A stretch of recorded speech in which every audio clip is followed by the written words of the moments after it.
Oh, yes, there we go. Oh, yes. What would happen if one day the dead rose up, hungry for human flesh and brain?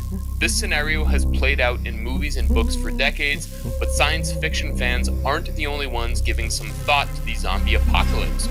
The CDC, major universities, and even the Department of Defense have plans for the day the dead rise.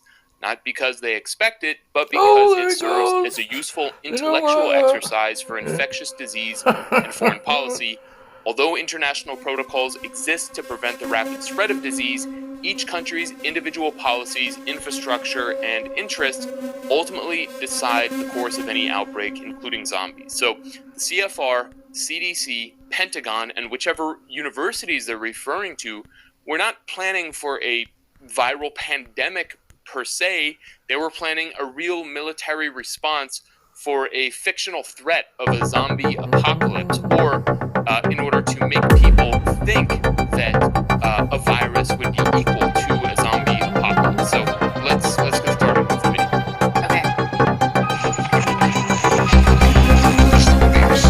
The flesh-eating, brain-hungry monsters that ravenously attack the world until everyone is infected. Could such a frightening science fiction disaster actually happen? As far-fetched as it seems, according to what we know from lore and canon, zombieism would work the same way as infectious diseases like SARS, Ebola, and the flu.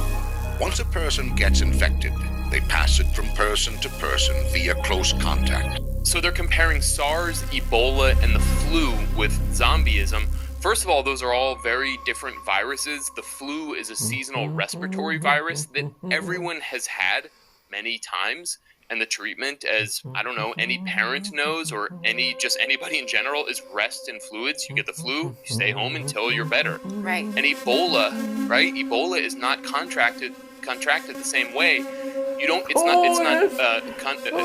not the aerosol droplets hanging in the air like the flu or a respiratory virus. It's transmitted through blood and bodily fluids. So the fictional threat of zombieism, of course, is completely different than any of those. But there we have the CFR video equating all of them.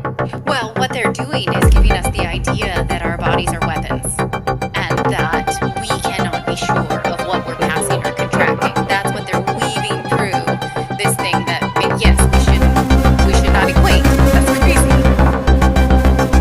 Yeah, exactly. Okay, so let's keep going. As with any newly emerging pathogen, the search for a cure would be complicated, since its origins would likely be a mystery. 3 reasons why Minimalist Phone helps you spend less time on your smartphone. Number 1, no icon. Since its origins would likely be a mystery. So of course they'll need a pharmaceutical product supposedly to combat this disease, which is of unknown origin to this day, right? Starting to sound familiar. Does this sound familiar to what's been going on? Yes. And what has gripped the media for, I don't know, the last 3 years to this very day? Yes, absolutely. It's like